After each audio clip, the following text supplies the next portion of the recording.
Bonjour chers amateurs de savoir essentiel et bienvenue dans un nouvel épisode de Culture précieuse. Aujourd'hui, chose promise, chose due, ensemble, nous allons découvrir la mystérieuse et peu connue invention qu'est le ordinateur. Mais je vous vois à travers vos plaques électroanimées vous demander « Mais qu'est-ce que le ordinateur ?» Eh bien, il s'agit tout simplement d'un mécanisme, une machine, un peu comme une machine à vapeur si on prend un exemple d'aujourd'hui. Mais le ordinateur est un mécanisme autocalculant. Notez que ce mot est un néologisme, ce qui signifie que bien que parfaitement construit, il ne fait pas partie du dictionnaire français, à part le mien que j'ai personnellement inventé. Autocalcula, auto comme automatique ou autonome et calcula comme calcul, ce qui signifie que le ordinateur est capable de réaliser un calcul automatiquement, mais il faut au préalable prévenir l'ordinateur de faire ce calcul automatique. Donc, c'est parfaitement débile, mais après tout, c'est ça le futur. Donnons à notre ordinateur un calcul extrêmement complexe qu'aucun d'entre nous serait capable de faire de tête. Grâce à un procédé mathématique encore plus difficile de compréhension, le ordinateur est capable de fournir un résultat d'une très grande précision.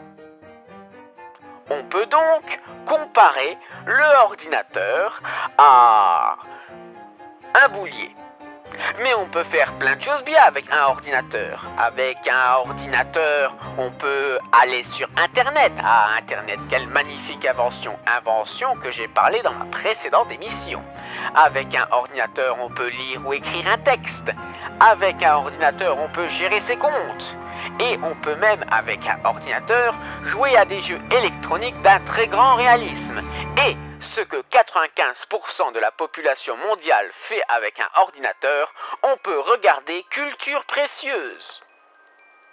Et grâce à un ordinateur et une connexion Internet, on peut diverser sur de grandes questions philosophiques avec le monde entier et, de ce fait, partager un savoir infini à travers le globe. Mais avant cela, les ordinateurs n'étaient pas ces petites machines que tout le monde a. Avant, c'était de grands mécanismes extrêmement grands et extrêmement coûteux, comme Colossus, qui était utilisé à des fins militaires, ou Harvard Mark I, qui, comme son nom l'indique, appartenait à la prestigieuse université Harvard. Ce n'est qu'à l'arrivée d'un grand homme appelé Steve Jobs, cofondateur d'Apple, qui a eu l'idée de rendre le ordinateur accessible à tous et d'une très grande facilité d'utilisation. Il a sorti de nombreux ordinateurs comme l'Apple II et Apple continue aujourd'hui à sortir des appareils accessibles pour tous, qui est capable de le payer. Mais en parallèle, à la même époque, on a eu d'autres ordinateurs accessibles pour tous, comme l'Amstrad CPC, qui était un ordinateur fait pour le jeu vidéo, mais avec lequel on pouvait également apprendre la programmation. Il était également connu pour être très peu cher. On a aussi connu l'Amiga, qui était également un ordinateur prévu pour le jeu vidéo. Il y a aussi eu Bill Gates qui a fait Microsoft. C'est ainsi qu'on a commencé à appeler les ordinateurs des PC, pour Personal computé. Et aujourd'hui, on est capable, grâce à un procédé mystique, de compresser toute cette technologie en un tout petit engin.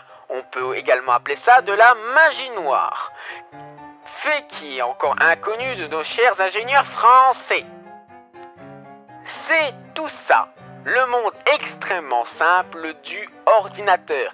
Et comme je sais que vous ne pouvez vous passer d'autant de savoir d'un coup, rien que pour vous parce que je vous aime bien et que, encore une fois, je n'ai absolument rien d'autre à faire, une information bonus.